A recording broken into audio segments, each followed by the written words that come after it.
This is Dr. Lou Cella, and I'm a doctor of sport and performance psychology who helped Haverford High School go from 1-9 to 11-2 last year, Scobie, Montana from 2 wins to the state semifinals, and Cuesta, New Mexico won as many games as the previous 8 years combined with a first-year head coach who never coached varsity football before.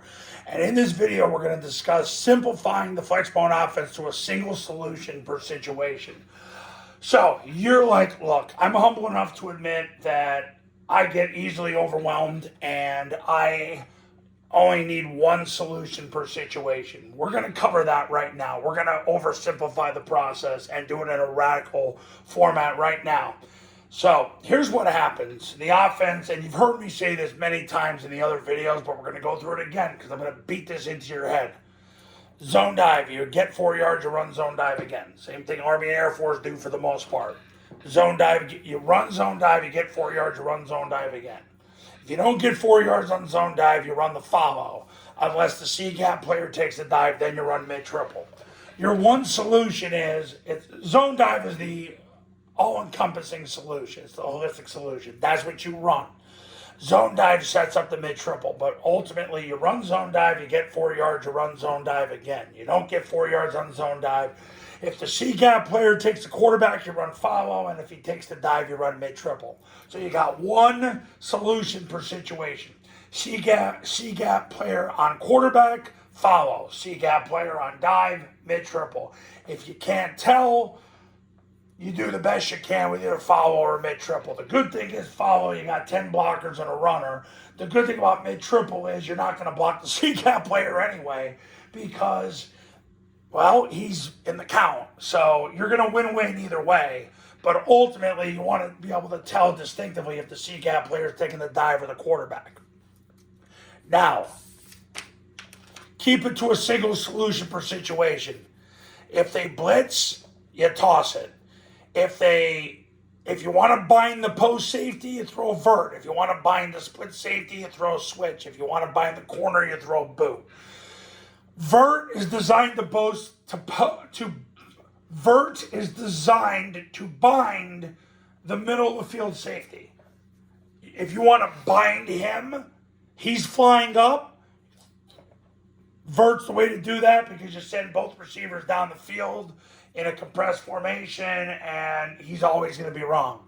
Switch against the split safety. It's not so much you're attacking the split safety, but what you're doing is it puts so much pressure on the corner when the split safety, the strong safety, however you want to define them, flies up. It puts so much pressure on the corner that you're going to screw them up. Boot if you want to just flat out bind the cornerback. So basically, you want to get everything to one solution per situation. There it is. Rocket versus the blitz, vert versus the post safety, switch versus the split safety, boot versus the corner. So you want to bind to each of those defensive backs. That's what you do, whether they're flying up or regardless. My clients have learned over the years if the defense gives them a post safety, they want to throw vert. If the defense gives them a split safety, they want to throw a boot. Switch, great concept.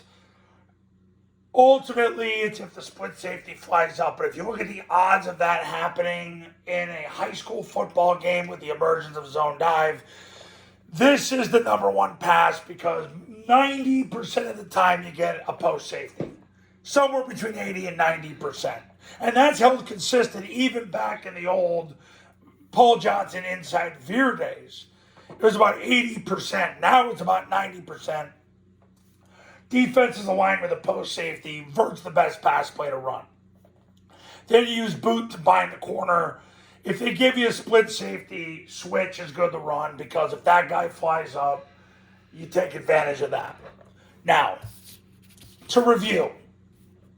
Run zone dive, get 4 yards, run zone dive again. Don't get 4 yards on zone dive, run follow.